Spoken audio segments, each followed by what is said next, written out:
Hi, I'm Denny Darrow, Vice President and Advisor with FirstPerson. As our economy moves from pandemic to the recovery phase, and our state and local governments begin to outline conditions on which we can return to the workplace, the thoughts for HR professionals turn to what does the workplace look like and what are the rules of engagement for our normal HR processes and the workplace once we get there. So our clients and advisors have asked us to share a few thoughts, and I've outlined 3 of those for you today. The first thought turns to the candidate experience and interviewing. Let's not forget, prior to the pandemic, we had record low unemployment. But now that 30 million Americans have filed for unemployment and businesses begin the phase of ramping back up in their operations, the thoughts will quickly turn to the key talent we need to secure to help business move forward.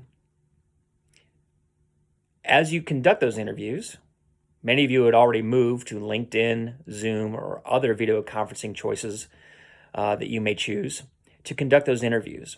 But many interviews for the final stage were done in person. We may need to rethink that in this new paradigm and make accommodations to make sure that all hiring managers know the protocol and procedures for conducting those interviews when you return to the workplace. Just as important, let's make sure the candidate knows what to expect in that process so they have the best experience possible.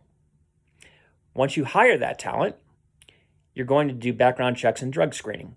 Many of us have background checks and drug screening, rightfully so, as a pre-employment condition.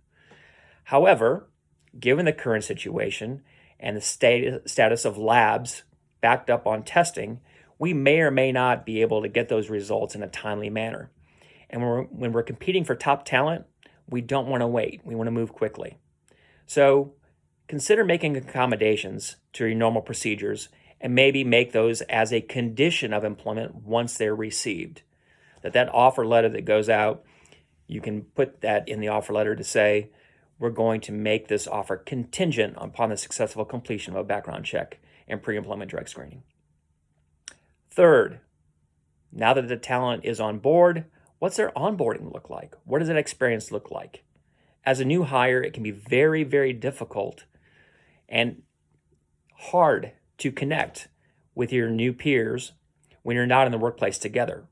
So let's ensure a well-rounded, meaningful engagement process with all the stakeholders that are going to make that candidate successful during their first few days and weeks with your new company.